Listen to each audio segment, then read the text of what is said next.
EU i Aleancës për Ardhmërinë e Kosovës, Ramush Haradinaj, i ka bërë përgjigjes kryeministrin Albin Kurti për vendimet e Shteteve të Bashkuara të Amerikës për të ndaluar bashkëpunimin strategjik me Kosovën, duke paralajmëruar rreziqe aktuale dhe të ardhmen për vendin fajtor për izolimin në Kosovë dhe për pasojat që po i shkakton është zoti Kurti, i cili po ushtron detyrë në mënyrë kontraligjore, tha Haradinaj.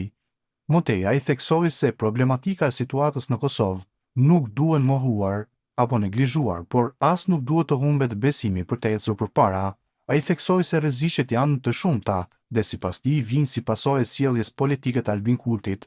Amerika nuk e ka ndaluar dialogun strategjik me Kosovën për shkak të sjelljes së keqe të Kurtit me një subjekt të caktuar, pasi Amerika ka sjellë siguri kudo në Kosovë, por duket qartë se situata do të kalojë dhe do të shfrytëzohet nga mundështarët tanë si Serbia.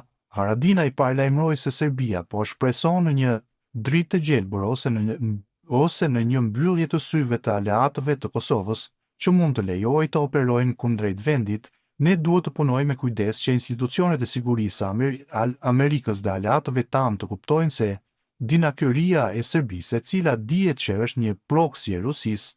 Unë jam interesuar që Serbia të jetë një ditë në NATO, pasi garancitë do të ishin më të mëdha për ne, shtoi ai. Haradinaj fajsoi direkt kryeministrin Albin Kurti për izolimin e Kosovës dhe pasojat që po i shkaktojnë vendit. Senatorët amerikanë, republikani Tom Tillis dhe demokratja Jeanne Shaheen i paraqitën Kongresit Amerikan një amendament përmes të cilit kërkojnë njohje reciproke mes Kosovës dhe Serbisë, ndërsa refuzohet kategorikisht politika që mbështet shkëmbimin e territorëve dhe ndryshimin e kufive mes dy vendeve. Shtetet e Bashkuara duhet të vazhdojnë të mbështesin një marrëveshje përfundimtare gjithëpërfshirëse midis Kosovës dhe Serbisë, të bazuar në njohje reciproke, nënvizohet në amendamentin në fjalë.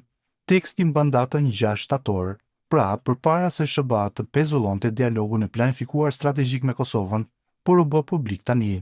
Ai bën po ashtu thirrje e qeverisë amerikane që të vendosë dialog strategjik me të dyja vendet, pasi ato të kenë shfaqur angazhimin për zbatimin e marrëveshjes së orit.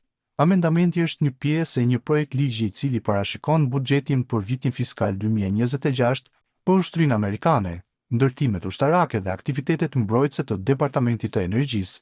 Nisma që aktualisht është në pritje të shqyrtimit përfshin edhe çështje që lidhen me marrëdhëniet ndërkombëtare ndërmjet të Kosovës dhe Serbisë dhe pozicionin e Shteteve të Bashkuara për Ballkanin Perëndimor, që në hyrje të amendamentit, dy senatorët thonë se vendet e Ballkanit Perëndimor përbëjnë një rajon pluralist dhe multietnik në zemër të Europës, i cili është vendimtar për paqen, stabilitetin dhe mirëqenien e këtij kontinenti.